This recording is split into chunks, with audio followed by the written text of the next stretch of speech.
Today, I'm going to show you how I customized my brush for line art and for blending. By the way, I use Infinite Painter app.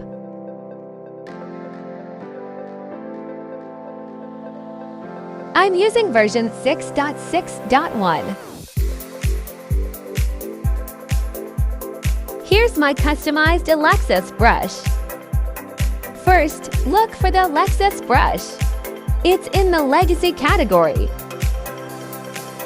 Click the three dots on the upper right corner of the brush, then select Duplicate, then click the settings of the duplicate Alexis. Now, this part is very simple. Just scroll down till the end, then click the flow.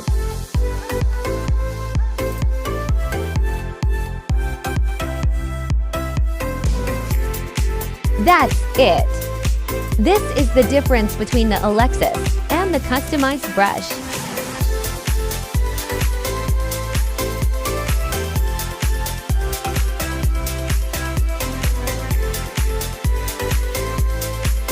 Now, this brush is what I use for blending. First, look for the Sprayers category.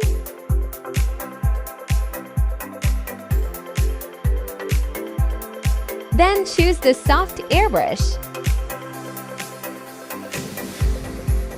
Again, click the settings of the brush.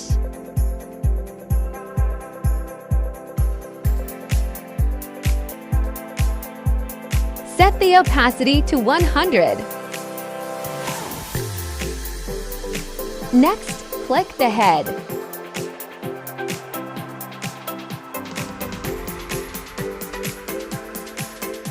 Set flow to 10, spacing to 0.10, structure to 0, and softness to 100.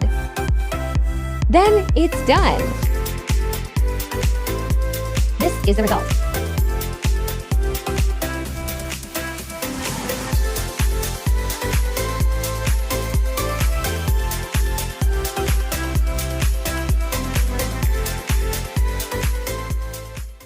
Thanks for watching.